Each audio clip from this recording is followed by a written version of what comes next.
बिस्मिल्लाहिर्रहमानिर्रहीम। इस वक्त हम मौजूद हैं दरस-ए-कुरान.com के प्रोग्राम तज़किया में, और आज हमारे साथ मौजूद हैं मौलाना अनवर गाजी साहब। हाल ही में बल्कि आज ही लौटे हैं श्रीलंका के सफ़र से, तो उनसे पूछते हैं श्रीलंका कैसा पाया, वहाँ के तजुर्बात, मुशाहदात और माहसल क्या रहा। जी अस्सलाम वालेकुम। वालेकुम सलाम। जी गाजी साहब, कैसा पाया आपने श्रीलंका को?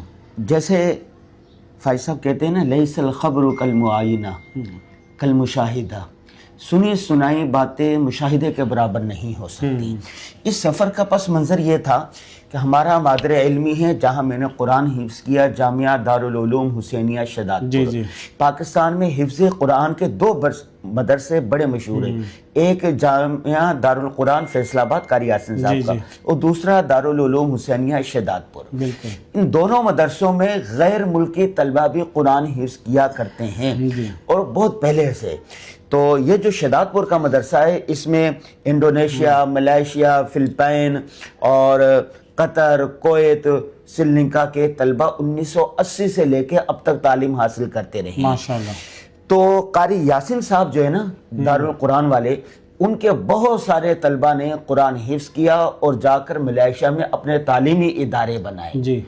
और वहाँ पर भी कुरान, जिस तरह हमारे यहाँ पाकिस्तान में कुरान हिफ्ज़ करने का रवाज है, वहाँ पर ऐसा रवाज नहीं था। सही।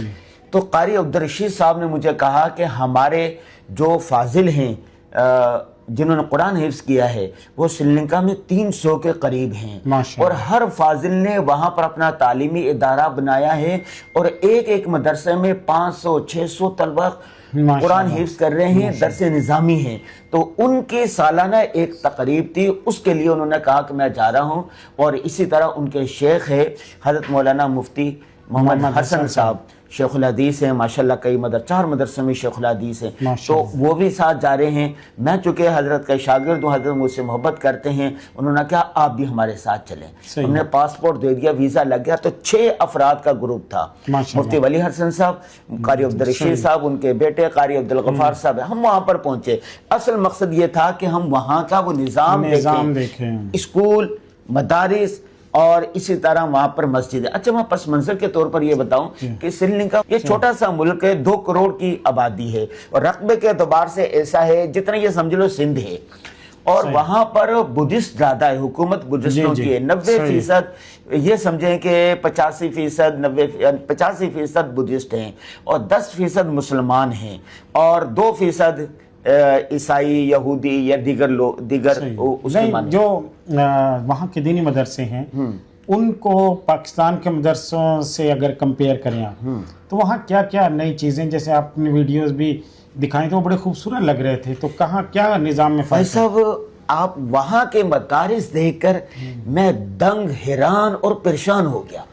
क्यों? 10% मुसलमान है जी, ठीक है, और मुसलमान वहाँ पर अक़लियत में है, और वहाँ पर एक एक मदरसा इतना बड़ा है जैसे जामियातुर रशीद है, और हिफ्ज़ का, और साफ सुथरा मदरसा है, सफाई सुथरा है, डिसिप्लिन, नज़्म और ज़ब्त तो पूरे श्रीलंका में मिलेगा। हम जितने दिन गए ना, एक मरतबा कोई हारन नहीं सुना हमने, कहीं पर पुलिस, फौज और ये सिक्योरिटी इदारे हमें नजर नहीं आए। एक निजाम बना हुआ, उस निजाम के तहत सारा सर्कल चल रहा है। जो उलमा थे वो कैसे? नहीं, मदरसे की मैं बात करूं, मदरसे वहां पर साफ सुथरे, बड़ी बड़ी बिल्डिंगें, और इसी तरह तलबा उजला सफ़ेद लिबास पहन के रखते हैं। एक बात ये भी बताऊं कि वहाँ पर तालीम ये फ्री में नहीं देते, एक एक तालिब इल्म से 15-15 हज़ार फीस लेते हैं। उनका सिक्का और हमारा सिक्का तकरीबन बराबर, 19-20 का फ़र्क है, और एक उस्ताद की तनख्वाह है 75,000 कम से कम। और वहाँ के जो मसाजिद है ना, हम गाँव देहात में भी गए, कोलंबो इसका बड़ा शहर है, और आखिरी शहर जो है ना वो कैंडी शहर कहलाता है, वो गाँव देहात में उसमें गए। गाँव देहात में गए, उसकी मस्जिद कर ऐसा लग रहा था सऊदी अरब की मस्जिद है या बहरिया टाउन की मस्जिद है, इतनी बड़ी मस्जिद और खूबसूरत, ऐसे लगा हुआ। दूसरी बात मैं बताऊं, वहां जितने मुसलमान हैं ना, वो ये समझें कि 99% नमाजी हैं माशाअल्लाह। ये देखकर बड़ी हैरानी। एक मस्जिद थी कोलंबो में, और मस्जिद 3 मंजिला, और बताया कि जुम्मे वाले दिन 15-20 हज़ार लोग इस मस्जिद में जुम्मा पढ़ने के लिए आते हैं। और दूसरे गांव की मस्जिदों में हमें देखा फजर में मस्जिद भरी होती थी। और जितने, एक इलाका है कैंडी के लागे अकोराना, وہ ایسا ہے کہ پورے کا پورا علاقہ نا مسلمانوں کا ہے. وہاں کی مسجد مدرسے, ایک آدمی نے نا بہت پہلے سینما بنایا, مسلمان تھا, کہ میں سینما یہاں کھولوں گا. سینما کی بلڈنگ تیار ہو گئی. اب یہ سمجھے کہ جامعۃ الرشید کیمپس 1 اور 2 اتنی بڑی بلڈنگ تھی, اور انہوں نے کہا میں یہ سینما کھولوں گا یہاں پر. پھر خدا جانے اس نے کسی مسلمان کی جمعے میں تقریر سنی یا صدقہ جاریہ کے فضائل سنے, آ کے اس نے اعلان کر دیا کہ نہیں یہ مدرسہ بنے گا. اور اس کا جو فاضل تھا وہ جامعہ دارالعلوم الثانیہ کا تھا. وہاں پر حفظ کے 500 طلبہ اور کتابیں پڑھنے والے دور حدیث تک پڑھائی تھی. اور ایک بات بڑی حیران کن تھی, وہ کیا کہ وہاں پر دینی تعلیم اور عصری تعلیم دونوں ایک ساتھ, صبح سے لے کر ظہر تک دینی تعلیم ہوتی ہے. یعنی قرآن بچے حفظ کر رہے ہیں, ناظرہ پڑھ رہے ہیں, حفظ کر رہے ہیں, درس نظامی. اور ظہر سے لے کر, اچھا جتنے مدرسے سب میں رہائشی تھے, سب میں بچے رہائشی تھے, اور شام تک پھر عصری تعلیم حاصل کر رہے ہیں. ایک بچہ جو تعلیم حاصل کرے گا وہ دینی تعلیم بھی حاصل کرے گا, عصری تعلیم بھی حاصل کرے گا.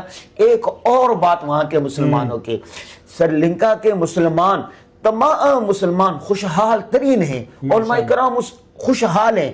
کیا کرتے ہیں, وہ مدرسے میں بھی پڑھاتے ہیں, وہاں سے بھی اچھی تنخواہ ملتی ہے, چندے کا کوئی رواج نہیں ہے, فیسیں ہوتی ہیں. نمبر 2, ہر عالم دین کاروبار کر رہا ہے, ہر قاری صاحب کوئی نہ کوئی کاروبار کر رہا ہے. وہاں پر پتی بے شمار ہے, اور اناناس ہے, اس کو کیا کہتے ہیں, لونگ ہے, دار چینی ہے, اس طرح مسالہ جات ہیں. اور کسی نہ کسی, ہر قاری نے, ہر عالم دین نے کوئی نہ کوئی بزنس شروع کیا ہوا ہے, اور وہ مالدار ہے. ان کے گھر پہ ہر لوگ دعوت گھر پر بلاتے نا, گھر دیکھ کر اندازہ ہوتا بڑے بڑے صاف ستھرے گھر ہیں.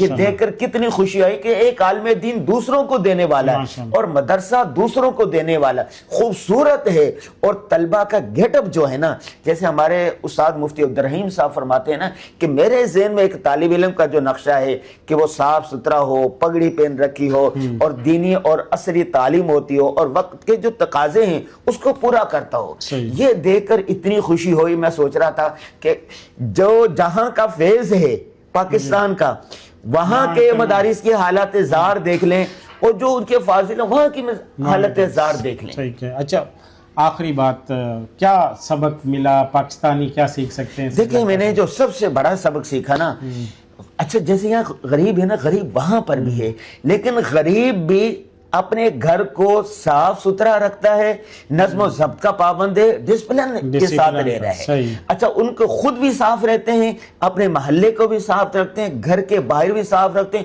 ہریالی ہے. بارشیں بہت زیادہ ہوتی ہیں, ہر آدمی کے پاس چھتری ہوتی ہے, اور اپنے گھر کے باہر کی ذمہ داری اس کی ہے کہ وہ ہر چیز کا ذمہ دار حکومت کو نہیں ٹھہراتے. ہر شہری کہتا ہے کہ میری بھی کوئی ذمہ داری ہے, تو وہ ذمہ داری وہ شہری ادا کرتا ہے. ٹھیک ہے, بہت شکریہ جی. مولانا انور غازی صاحب نے بہت مختصر وقت میں بڑے زبردست اسباق سری لنکا کی شیئر کیے. تو ناظرین, آپ نے کیسا پایا؟ آپ کے ذہن میں کوئی سوال ہو کمنٹس میں لکھیے گا. انشاءاللہ اگلے پروگرام میں پھر آپ سے ملاقات ہوگی. تب تک کے لیے اجازت دیجیے. اللہ حافظ. سوشل میڈیا پر سب سے قدیم اور سب سے ریلائبل برانڈ درسقرآن.com